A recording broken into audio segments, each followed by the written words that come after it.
महाराष्ट्रात 288 नगराध्यक्षांची आणि 6859 नगरसेवकांची निवडणूक लागलेली आहे।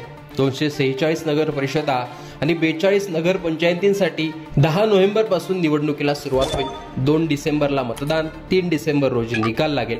महाराष्ट्रात प्रत्येक जिल्ह्यात ही निवडणूक होते, त्यामुळे पहिल्या टप्प्यातील मतदानाचा परिणाम पुढे होणाऱ्या जिल्हा परिषद आणि महापालिका निवडणुकांवर होऊ शकतो। त्यामुळे पाहूयात कोणत्या जिल्ह्यात कुठे निवडणूक लागलेली आहे।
अशा प्रकारे 34 जिल्ह्यांमध्ये मिळून 288 नगर अध्यक्ष या निवडणुकीतून निवडले जातील आणि पुढे जाऊन 6000पेक्षा जास्त नगरसेवक हे प्रत्येक जिल्ह्यात, प्रत्येक तालुक्यात पाहायला मिळतील। प्रत्येक जिल्ह्यात त्या नेत्याची ताकद पणाला लागलेली असेल। महायुती आणि महाविकास आघाडीचा धर्म प्रत्येक ठिकाणी पाळला जाईल असं नाही, कारण स्थानिक स्वराज्य संस्थांच्या निवडणुकीत युती किंवा आघाडी न करता प्रत्येक पक्ष आपली ताकद आजमावण्याचा प्रयत्न करत असतो। स्थानिक नेते ही आपली ताकद राहावी यासाठी आघाडी करत असतात आणि काही डाव देखील टाकत असतात। त्यामुळे या निवडणुका पक्षांच्या पलीकडे असतात। त्यामुळे या निवडणुकीत आता कोण बाजी मारतं ते पाहणं महत्त्वाचं असणार आहे। एकूणच पहिल्या टप्प्यात लागलेली ही निवडणूक याविषयी तुमचं मत कमेंट बॉक्समध्ये सांगा। लोकमतचं YouTube चॅनल सबस्क्राईब केलं नसेल तर आठवणीने सबस्क्राईब देखील करा।